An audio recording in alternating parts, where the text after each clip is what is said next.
Hello, Mind's Eye Visual Guitar Method viewers and hopefully subscribers.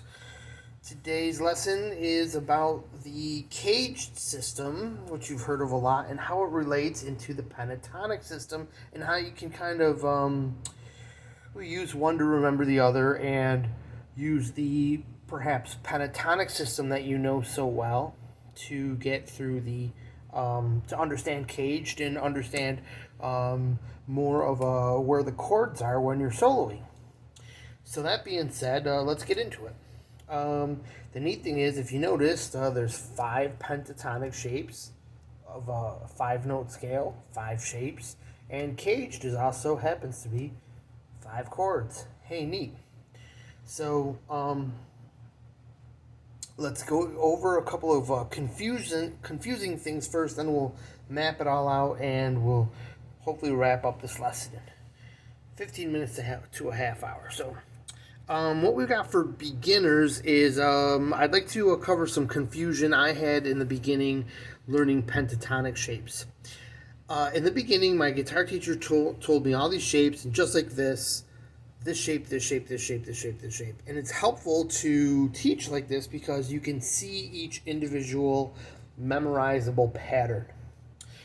I think that had I learned it in graph paper like this, I would have memorized the shapes easier, but they didn't come to me right away on the typical guitar-based circles on lines standard notation for guitar graphs. So that didn't help.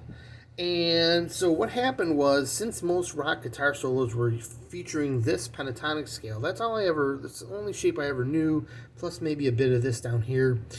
And one thing that helped me when I started to really hammer myself into getting all these shapes down is to realize that once I was in this shape, I was already in this shape. It wasn't really a separate unit in some foreign land.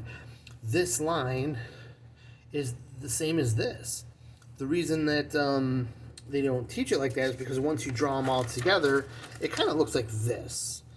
Those individual shapes don't jump out at you as easily. So you learn them as separate units. So my mind always thought that there was a separate place. I'm gonna sit down here. That there really wasn't. So once this line, you'll notice is the exact. You're there. This you'll notice is the same as that because it's that. They're the exact same notes, the exact same frets on the fretboard. So that's it for the pentatonic confusion. So learn your pentatonic shapes, all 5 of them, but realize that they're all connected together. Another way to learn them is to learn them in 2-string groups. So like take your your high E and high B strings. You could basically learn starting from, say, the bottom of this shape. You could know that there's a small square on each side. So you have this, and you have these. And then what connects those is this broken shape right here. And that goes something like this. Starts out as one of these, and on the top it ends up as one of these. And these 2 notes are these exact notes right here. They would be do do do do do do.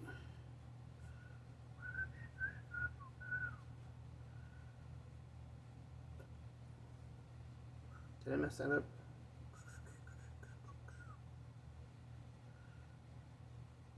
I believe I did. Anyways, it's something like this. I wasn't prepared. This was on the fly. Just thought I'd do do do do do do do. Yeah. No. Yeah. Yeah, I'm right. Dumbass.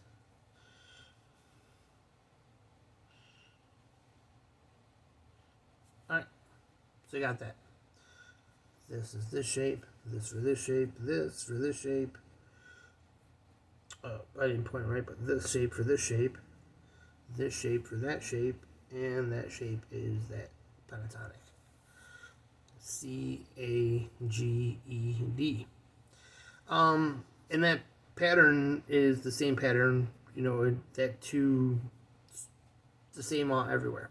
Unless you're in between these two strings, and there's a difference from the string shift on the guitars. But anyways, getting to the point of this lesson, now, caged causes some confusion because people are kind of thinking, well, is it all these different chords you're finding? Are you finding C, A, G, E, and D? No, this is all about finding the same chord across the neck. So like anywhere you are on the guitar fretboard, you can visualize where the chord tones are, in case you find yourself somewhere you didn't think you'd be and you want to land on some chord tones. You want to kind of jump between chord tones, stepping notes that are in the scale that are not chord tones, and then back to chord tones to kind of get that kind of sound into your solo. Then you want a method to know where all the chord tones are. So this is all actually the same chord. So for example, if we're going to use the C chord, so this is going to be C, in A shape of the C chord, a G shape of the C chord, an E shape of the C chord, and a D shape of the C chord. So what do I mean when I say C, A, an A shape, a G shape? This is the same as the open. This is the open chords that should be the first thing you've learned on your guitar. So the open A shape moved up can make a B, can make a C, can make a D. You just move the same shape up the fretboard, and it's going to make the chord that the root note falls on. So the open A makes a certain shape. The open G chord on the guitar, since its root is on the 6th string, makes a certain shape. The bar chord, or the open E chord, has a root on the 6th string, makes its own shape. And the D chord is a 4th string root, and it makes its own shape. That would be the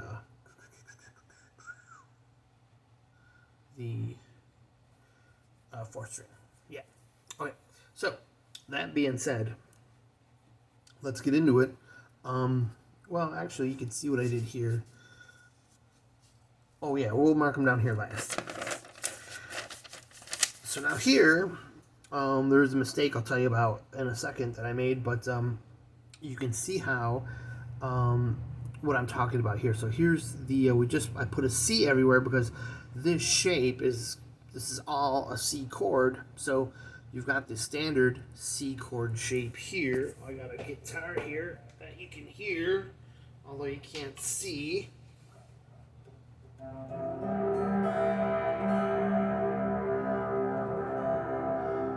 Okay, now I'm going to play this shape, which is an A shape, like the A chord. But here it is, moved up, so my root note is on the C. So it sounds like the open C.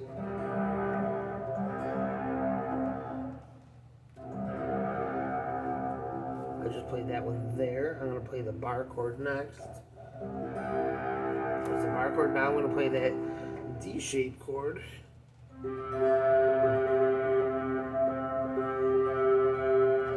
Now I'm all the way up at the 12th fret, back to the... I played that all the way up here. You're in repeat mode from there, nothing more to learn. So... there's the mistake I made here is this was supposed to be starting on this fret, so everything from here should be up 1 fret. You'll notice that's why it's down from this example here, where I wrote in the pentatonic shapes, this shape, this shape, this shape, this shape, and that shape. They're all glued together, so the shapes there don't jump out, but you can see how the C shape fits right in there. The A shape fits in that pentatonic. So that's your A-shaped chord. This is a G-shaped chord, like an open G, but it's obviously written wrong there. The open E-shaped chord, bar chord, which is also what this is referred to, and a D-shaped chord, which is a little hard to play if you want to catch that root right there. And then there's also these two notes that are technically chord tones. So what that means is if you were, soloing, you have these as your stepping stones, and then now it's about where you want to build tension and release in your solo. These chord tones are going to be like your ending, landing, landing for good, release. Obviously landing on a root is really going to be a stable kind of release note, but landing on a third is going to be a little bit more of your probably the greatest tension you can get out of a triad. Your landing on a 5 is going to be pretty basic. Landing on one of these other notes, if tension is not what's desired there, you're going to get tension. Landing on one of these blank ones is going to be questionable, because one of them will be in the scale, but the other one will be like a black key on the piano keyboard. So a little more deeper learning there than we're going to go over on this lesson. But this can give you a nice pentatonic based solo that is still catering to chord tones and tension and release. This is, I guess, what we're ultimately trying to use to improve our guitar soloing techniques. So let's show you here. I'm going to just use a, oh no, that's not what I'm going to do. Sorry, I messed that up. But now I'm going to do the 1, 3, 5. This is what you should do on your diagram here. So plug in the 1. That's going to be the 1. It's going to be a 3 and a 5. A 1, 3, 5 kind of always flows in that direction down the fretboard. So here, there's an octave pattern there. So we've got our 1 and our 3 again. 1, 3, 5, 1, 3. Nice. Okay. And so here, we're going to have, of course, this is this note. And we're going to have our A shape here. So it's going to be 1. We know that that's our power chord. That's always in that direction, is always a 5. So we have 1, 5. And then, as it usually stands, you want to remember, some codes to remember here are, let's see if I'm still on the screen here. We'll go down here. How about down here? 5, 1, 3, 1, 1, 3, 5, and 3, 5, 1. 3,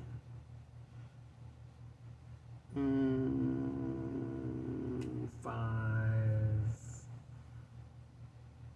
Where will the 1 be? I think that's there. Anyways, it doesn't really matter. Just remember 513, 135, and 351 are your order numbers. So like there is no 531, for example. So what I mean is, if you have a 5 on top, you have a 1 and then a 3.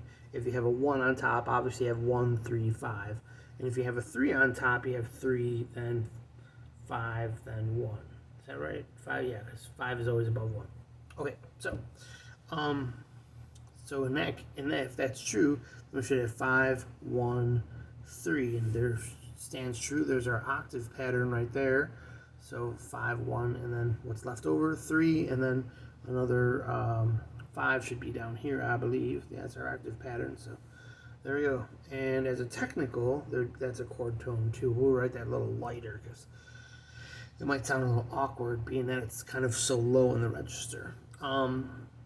Okay, so that being said, we've got our 5, 1, 3. Let's repeat it over here since we already know that, and it's the same exact notes. Whereas our G shape goes there, there, there, there, there, there. So we've got a 1, 3, 5, 1, 3, 5, and then a 1. So there's kind of like a little I'll put a little circle around those notes that are just kind of like there. as a yeah. Okay, so we've got our 1 and our 3 there.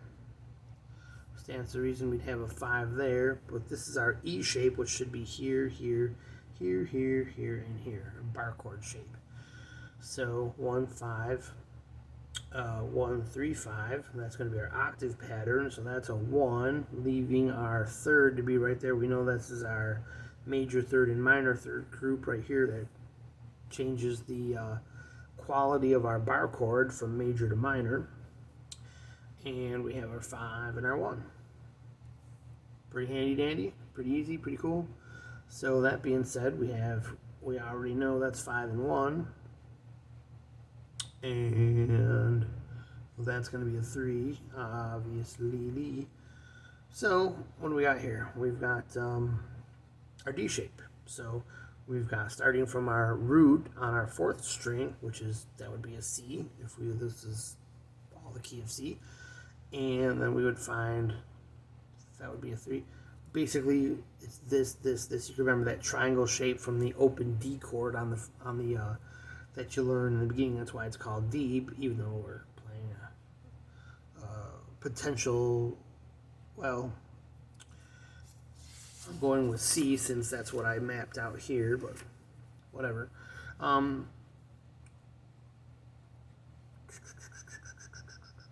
So obviously 5.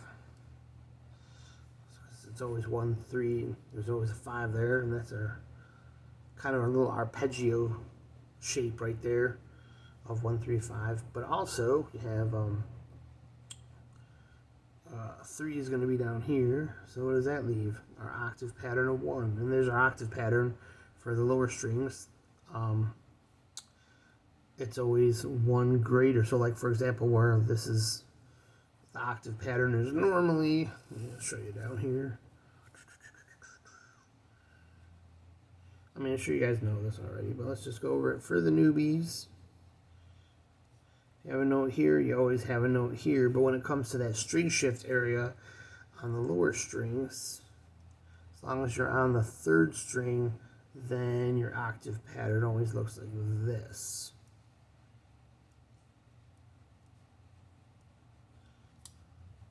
If you're on the 4th string and you're going to the 2nd string, or if you're on the 3rd string and you're going to the 1st string, the high E, it looks like this. Alright, so there it is.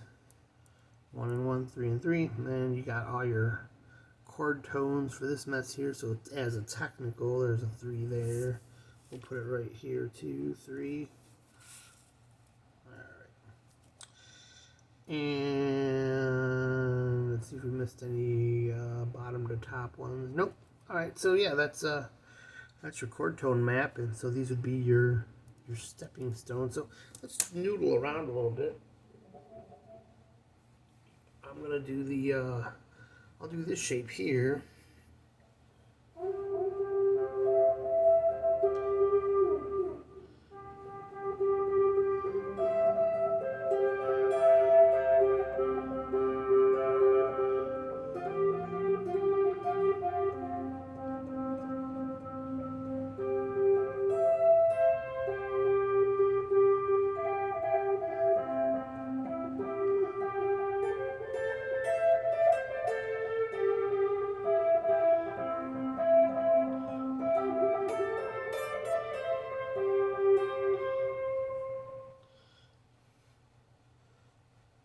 And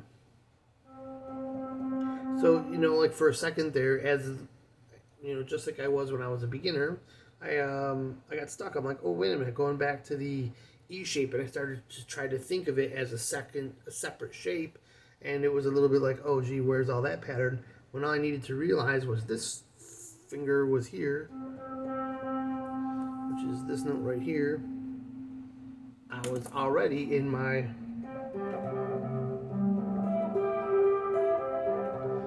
just arpeggiated the E bar shape right there.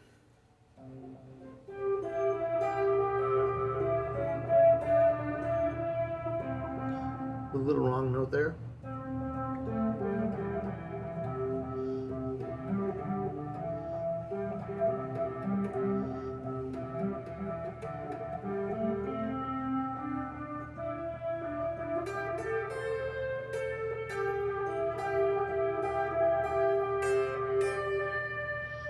right there's a non-chord tone. As you can hear, it's kind of waiting for resolve.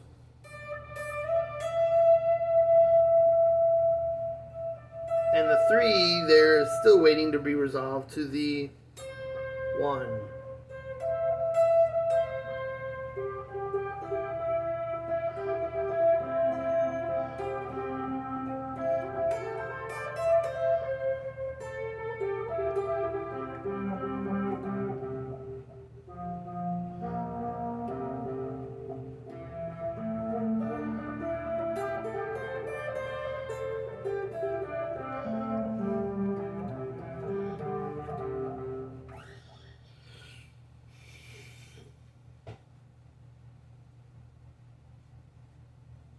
So practice for yourself, noodling around your pentatonic shapes, and then kind of thinking about where those chord tones are when you want to get to the ending of your noodling.